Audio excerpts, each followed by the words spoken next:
Em vídeos passados eu já abordei aqui o tema da politização de tudo, que é o fenômeno de que todos os aspectos da nossa vida passam a ser justificados política e ideologicamente, quando, na verdade, sabemos que não é bem assim que as coisas funcionam. Porém, com a disseminação de ideais políticos, as pessoas têm, de certa forma, visualizado em todos os campos da sua vida algum aspecto compatível com esta ou aquela linha de pensamento, de modo que passam a criar certa afinidade com determinadas coisas porque ela se aproxima da sua ideologia, às vezes nem tanto por gosto, mas porque se aproxima da sua ideologia, da sua visão. Por exemplo, há pessoas que odeiam música clássica, mas devido ao tradicionalismo, gostam de alardear que são fãs número um de Bach, por exemplo.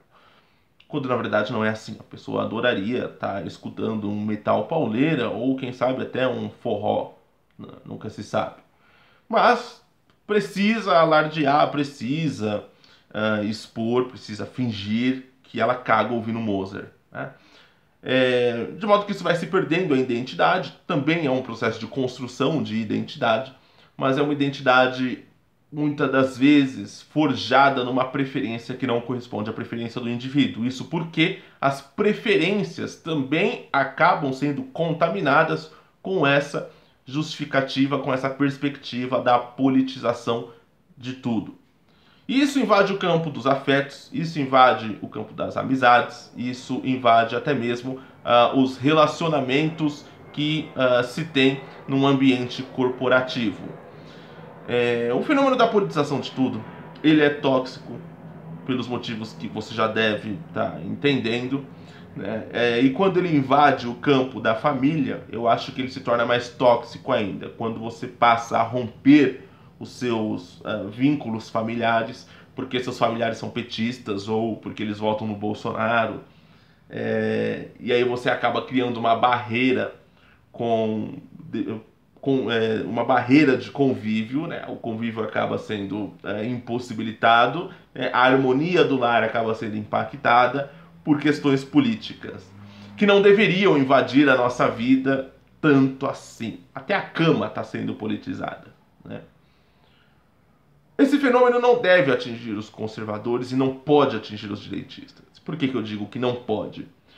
Porque quando a politização acaba sendo, quando ela acaba invadindo âmbitos sensíveis da nossa vida, de modo que a gente acaba fazendo com que ele prevaleça, né, com que a nossa preferência política prevaleça, por exemplo, sobre os afetos, nós estamos assimilando muito o processo da mentalidade revolucionária, porque ela age assim.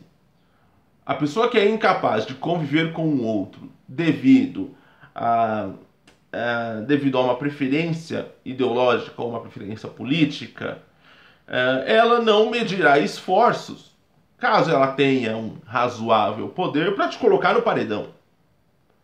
Ainda que vocês convivam, se tolerem, ela não respeita esse vínculo, essa história que vocês têm, essa breve história que vocês têm, porque afinal de contas a revolução torna-se, a preferência política dela torna-se mais importante do que o seu próprio direito à vida, do que o seu próprio direito à existência.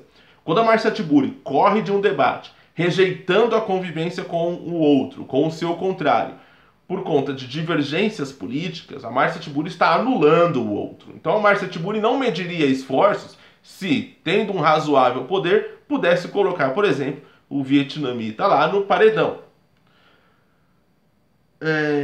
Quando eu vejo conservadores adotando esse tipo de comportamento, ou pessoas autodeclaradas conservadoras ou direitistas adotando esse tipo de comportamento, eu vejo ali o germe do totalitarismo. Nós devemos adotar um pouco de serenidade face a estas coisas. Uma coisa é você se associar, né, no seu negócio a alguém que pode vir a te prejudicar ou que tenha ou cujo caráter seja duvidoso, cuja moral seja duvidosa, que você não possa ali depositar certa confiança. Outra coisa é você deixar que um vínculo de afeto, onde há ali uma reciprocidade, né? Uma amizade, né? Consolidada pelo tempo, consolidada pelas histórias que vocês viveram juntos.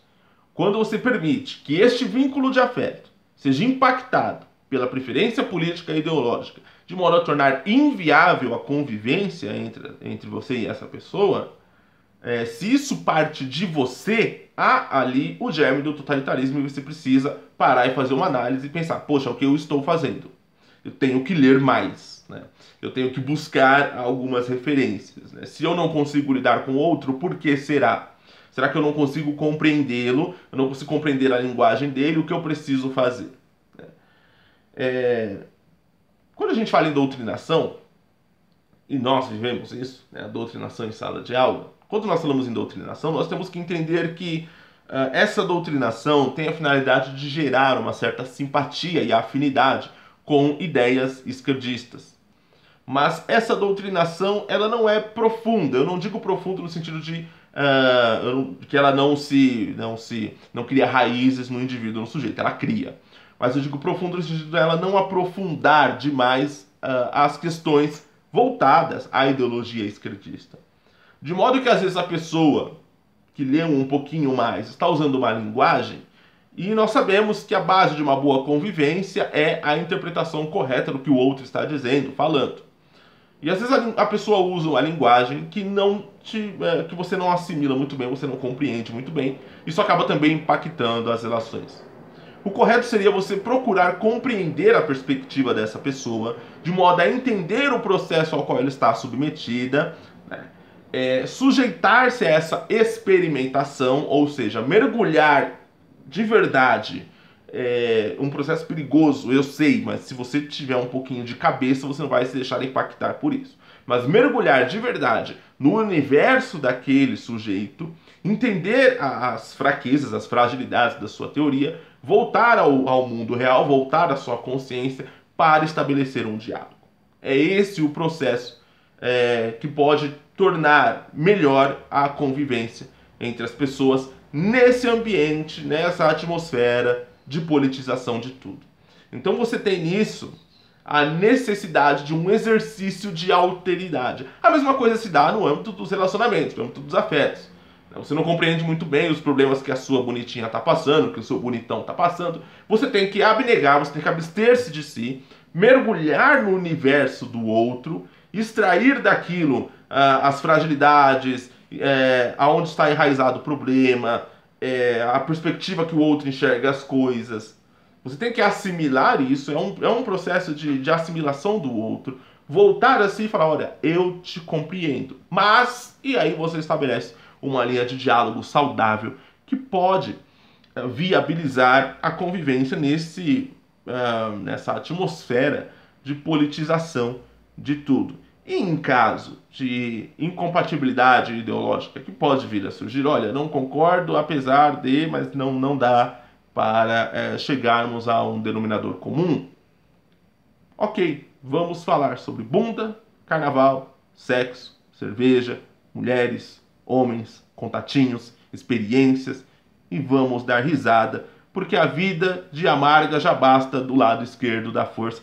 Temos nós que sermos razoáveis e maduros. Então, depende muito mais da direita fazer com que o Brasil funcione do que da esquerda, mas isso também não é segredo para ninguém, tá? Esse é o vídeo de hoje, fique com Deus, até a próxima.